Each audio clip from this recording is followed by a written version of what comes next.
Imagine um cinema. As luzes se apagam, a tela fica preta e o som desaparece.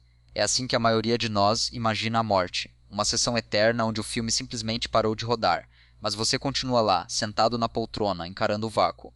Mas há um erro de lógica gritante nessa metáfora. Para que você perceba a tela preta, você ainda precisa estar presente. Você ainda precisa de olhos para captar a ausência de luz e de um cérebro para processar o tédio do silêncio. O que vou te dizer agora pode parecer um paradoxo, mas é a realidade nua e crua da nossa física. Você nunca vai vivenciar a experiência de estar morto. Esqueça o vazio, esqueça a escuridão. Esses são conceitos que pertencem exclusivamente aos vivos. Quando dizemos que depois da morte não há nada, nossa mente traiçoeira desenha um cenário onde ainda somos o observador desse nada. Mas a ciência e a filosofia de mentes como Richard Feynman nos mostram que a consciência não é uma substância que habita o corpo. Ela é o próprio funcionamento do sistema. É como a chama de uma vela ou o movimento de um redemoinho na água.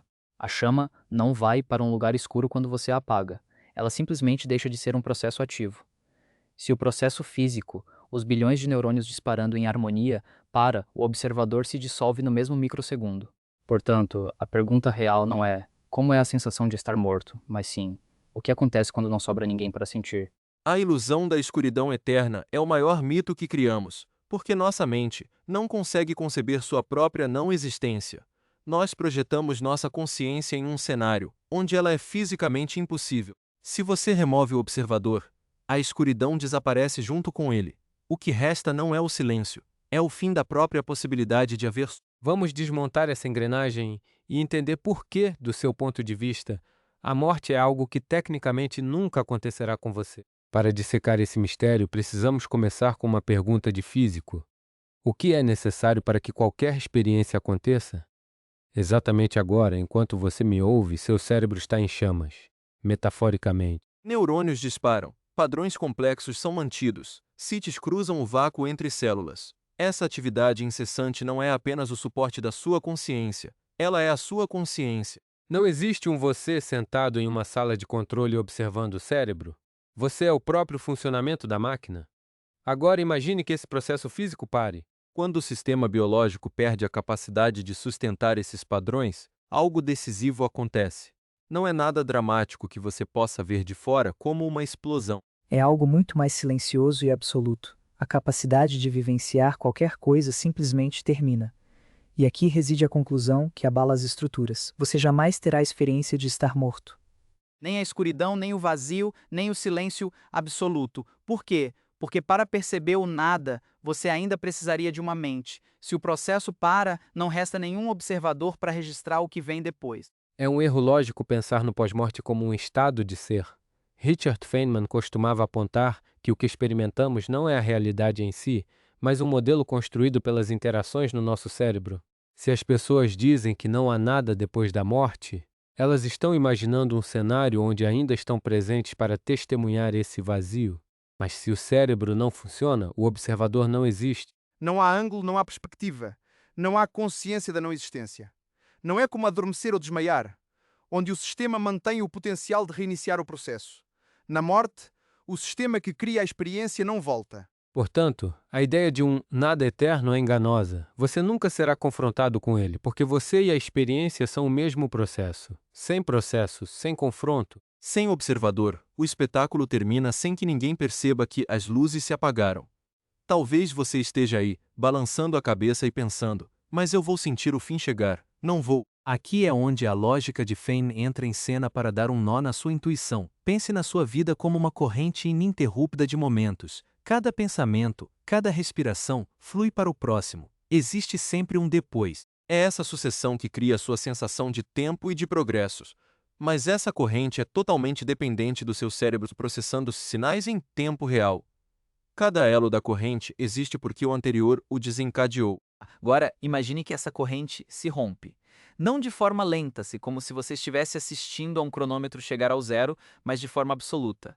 Não existe uma mensagem final do sistema dizendo: atenção, este é o último elo. Para que você reconhecesse o seu próprio fim, você precisaria de um momento de consciência depois do encerramento para dizer: ah, então é isso. E esse momento simplesmente nunca chega.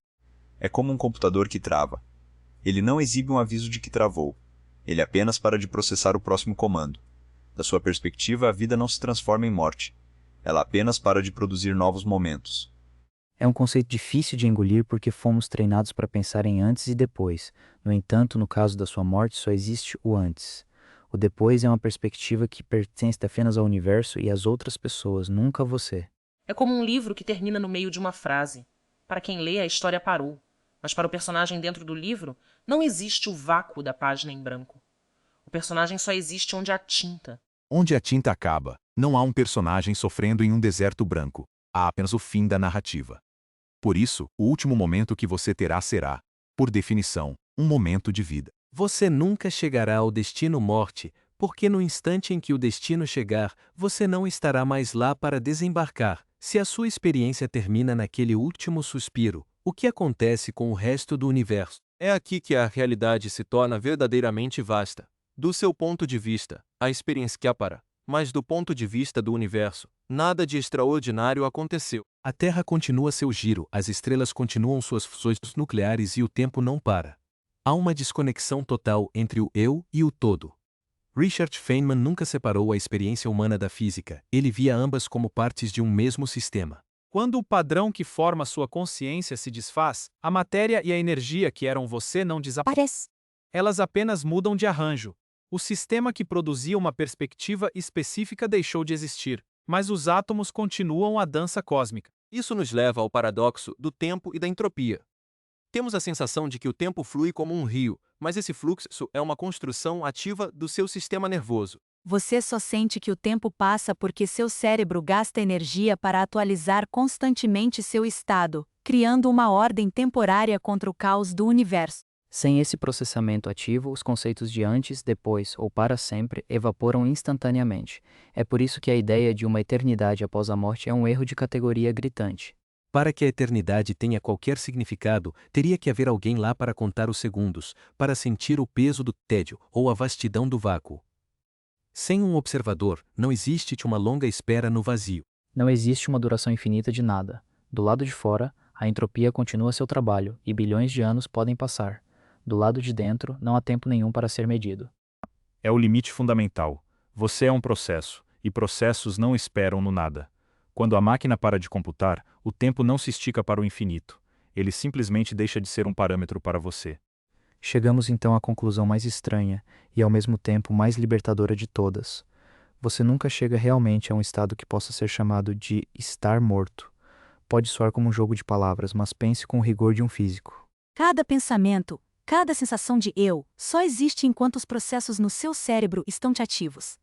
No segundo em que eles param, a experiência termina junto com eles. Não há um momento extra onde você se vê em um novo estado e diz, nossa, agora eu morri.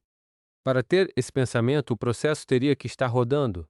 Mas ele não está. Para você, a morte simplesmente não existe como um evento vivenciável. É aqui que Richard Feynman nos ensinou a lição mais valiosa. Muitas das nossas angústias vêm de perguntas que contêm premissas falsas. A premissa aqui é que a morte é algo que você vai enfrentar ou testemunhar. Mas, se a experiência está ligada ao sistema, a morte, por definição, é a ausência de qualquer testemunha. Não é como entrar em um quarto escuro. É como o desaparecimento do próprio conceito de quarto. Portanto, o último registro da sua história será sempre um momento em que você está vivo. Não haverá um momento de transição, apenas a continuidade da vida até que ela cesse, sem sinalizadores internos ou avisos de fim de jogo. Isso não torna a vida insignificante, faz exatamente o oposto. Revela que não existe um futuro sombrio à sua espera, nem um vácuo eterno para o qual você deve se preparar. Tudo que você jamais conhecerá, amará ou sentirá, está contido exclusivamente nos momentos em que você está aqui. O nada é uma invenção da mente viva. No mundo real, a vida não é seguida pela morte, ela é seguida por mais vida no universo, apenas sem a sua perspectiva para acompanhar. A realidade é simples, clara e por isso mesmo deslumbrante. Se é o agora, e o agora é tudo o que há. Obrigado por me acompanhar nesta jornada, meu amigo. Se este vídeo te ajudou a enxergar o cosmos com novos olhos, inscreva-se no canal Caminho de Feynman, deixe seu like